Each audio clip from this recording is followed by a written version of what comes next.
Think about this. When was the last time someone disrespected you? You maybe felt the urge to respond to that. You maybe felt the urge to over-explain yourself, to defend yourself, to try to prove the other person wrong, to react out of anger, out of frustration.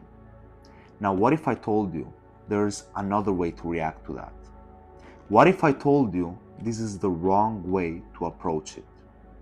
And there's a difference between how the powerful people and how the powerless people act. Now, the powerless people, which is the majority of people, they react to the disrespect. But the problem with that is that you're not 100% clear. You let your negative emotions guide your choices. And this ends up, most of the times, of you being guilty at the end. Of you doing things or saying things that you regretted, that you wouldn't typically use. And by extension, you seem less powerful. You seem the person that is wrong in that case. Instead, what the powerful people do is that they respond. Now, there's a difference between that. You may think it's the same thing. It's similar, but not the same. And I'm gonna tell you why. They feel those emotions, they feel the anger, they feel the frustration, they feel the urge to respond negatively to that. But what they do, they turn off all of those emotions. They have learned how to master them, how to not let their emotions overwhelm them. And then they respond calmly and being 100% clear of what they're saying and what they're doing. They don't over-explain and they don't defend themselves. But first, let's understand why people disrespect you. Now, most of the times, and I would say always, it's not on you, it's on them. It's their fault. The disrespect is a reflection of their insecurities, of their personality. Maybe you took a different path in your life and you're starting to have some traction, you're starting to have some success. You start having more than those people have. So they feel threatened by your presence.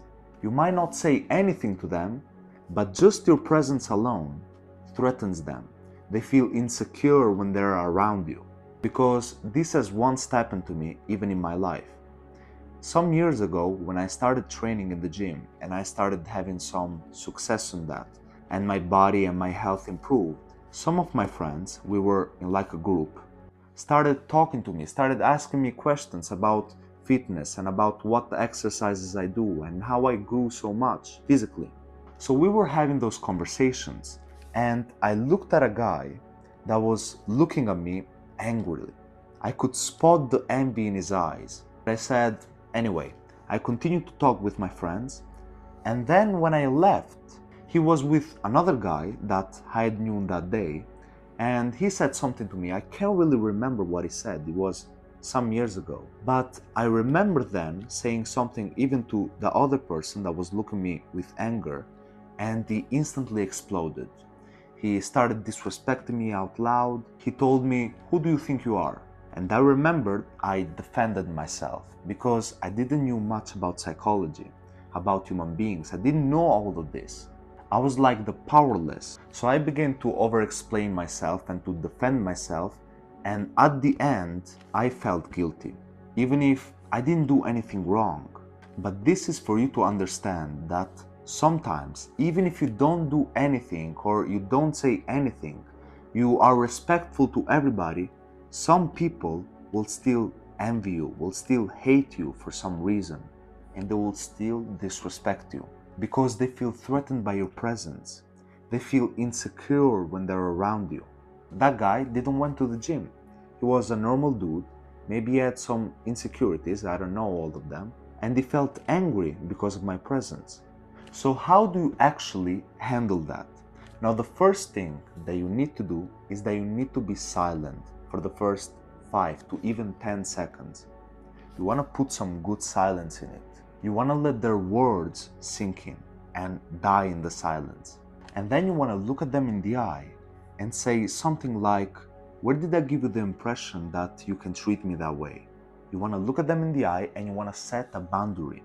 You don't want to let the other person cross that boundary. And then, depending on the situation, depending on what they said, depending on the scenario, if they continue, you want to then smile confidently and say something like, "Damn man, you must be having a bad day," and then you walk away. Or you simply say, "This tells more about you than about me." But the core thing about this is that you don't want to respond directly to the insult. You want to treat it as a joke, as something that doesn't bother you at all. And by doing that, they will come off as the person who are wrong. So this is the lesson. First of all, you identify the reason of the disrespect. Then you use the silence to think about what you're gonna say next, and even to let their words sink in, to die completely in the silence, to make them feel awkward for saying that. Then you wanna set a boundary. And if that boundary is crossed, then you simply laugh at them and you walk away, as I said to you.